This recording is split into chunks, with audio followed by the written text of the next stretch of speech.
Good morning, everyone, and welcome to CR International School Online Study System.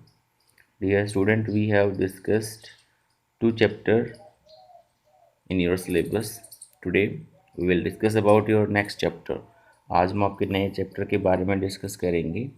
So, I hope you have made all kinds of the notes with the previous chapters. And today's chapter is population composition.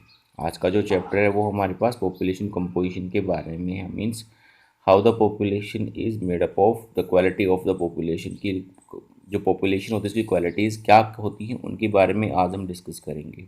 ये पूरे world के अंदर जितने भी लोग होते हैं they are different in different ways. उनको अलग अलग तरीके से देखें तो आपका सभी जो लोग होते हैं उनकी क्वालिटीज़ अलग अलग होती है. जैसे कि डिफरेंट एज ग्रुप में होते हैं उनकी एज अलग अलग होती है.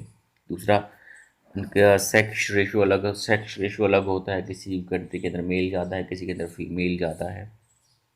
प्लेस ऑफ द रेजिडेंस, किसी कंट्री के अंदर शहरी जनसंख्या ज़्यादा है, किसी के अंदर शहरी पॉपुलेशन हमारे पास कम है, गांव की पॉपुलेशन ज़्यादा है. ऑक्यूपेशन स्ट्रक्चर के बारे में हम इसमें डिस्कस करेंगे. जैसे कि लोग प्राइमरी सेक्टर में काम कर रहे हैं, सेकेंडरी सेक्टर में काम कर रहे हैं, या फिर टर्सरी सेक्टर के अंदर काम कर रहे हैं, या फिर किसी दूसरे ऑक्यूपेशन में वो वर्क करते हैं. तो डिफरेंट डिफरेंट ऑक्यूपेशंस में जो लगे हुए हैं ऑक्यूपेशन स्ट्रक्चर के बारे में लोग इसमें डिस्कस करेंगे. एजुकेशन मीन्स लिटरेसी रेट क्या है किसी पर्टिकुलर एरिया का, पर्टिकुलर कंट्री का, तो उसके बारे में हम लोग इसमें डिस्कस करते हैं पॉपुलेशन कंपोजिशन के अंदर. लाइफ एक्सपेक्टेंसीज़ के बारे में हम लोग डिस्कस करते हैं. लाइफ एक्सपेक्टेंसीज़ का मतलब हो गया कि हमारे पास की जीवन प्रत्याशा क्या है, लोगों की कितने एवरेज क्या है, लोगों की लाइफ एक्सपेक्टेशंस मतलब कितने लोग लंबे समय तक जीवित रहते हैं. इन चीज़ों के बारे में हम लोग डिस्कस करेंगे. And this all are the characteristics of the population composition जिनके बारे में हम लोग स्टडी करते हैं पूरे वर्ल्ड के अंदर. इन सभी के बारे में डिस्कस किया जाता है. Age, sex, place of the residence, occupation, education, life expectancies et cetera. So हम बात करते हैं फर्स्ट थिंग दैट इज़, हम जो स्टार्ट करेंगे पहले मेरे पास सेक्स रेशो के बारे में डिस्कस करेंगे. Sex ratio means the ratio between number of main and women is called the sex ratio. Simple सा है, किसी भी कंट्री के अंदर कितने मेल हैं, फीमेल हैं, उनका अनुपात क्या है, वो हमारे पास सेक्स रेशो कहा जाता है. सेक्स रेशो निकालने के लिए डिफरेंट तरह के formulas, different type of method use किया जाता है अलग अलग कंट्रीज में. लेकिन जो कॉमन हमारे पास मेथड है वो हमारे पास है male person population divide by female population and multiply by 1000. तो ये हमारे पास फॉर्मूला है कैलकुलेट करने का. लेकिन हमारा जो इंडिया है, इंडिया के अंदर जो कैलकुलेट किया जाता है सेक्स रेशियो, वो कैलकुलेट किया जाता है male person, mail population divide by female population and into 1000. तो हमारे यहाँ पे ये उल्टा हो जाता है कि जो मेल है, female are divided by the male population.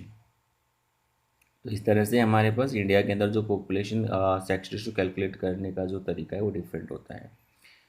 Now why do we calculate this sex ratio. हम लोग सेक्स रेशो को कैलकुलेट करते हैं तो इसके क्या बेनिफिट्स हमें मिलते हैं.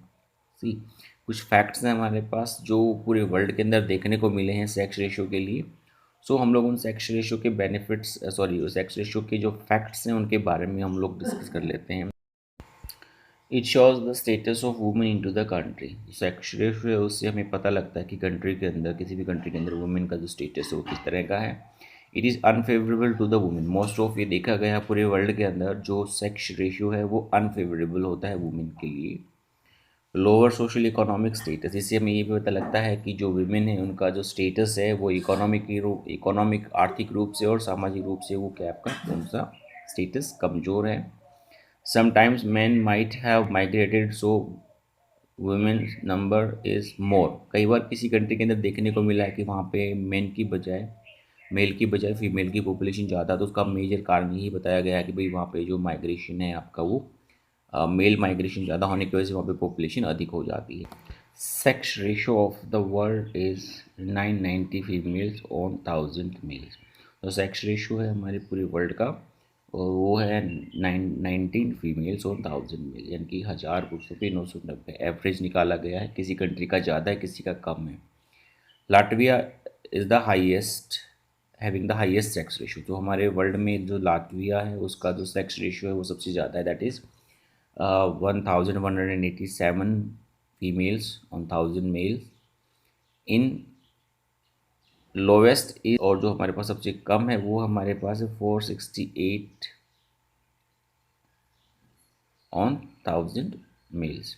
It is favourable in 139 countries. पूरे वर्ल्ड के अंदर जो 130 कंट्री हैं, 139 कंट्री उनके अंदर फेवरेबल है।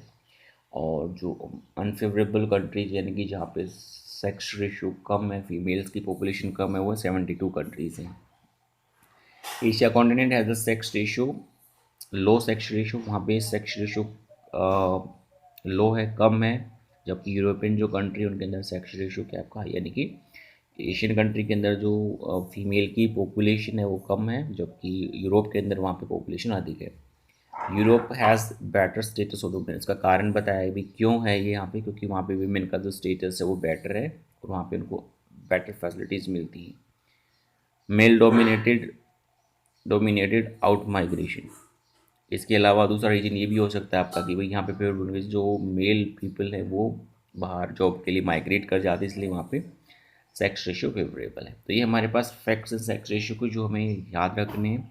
तो the first thing that we have discussed is in population composition, sex ratio के बारे में लोग डिस्कस कर चुके हैं।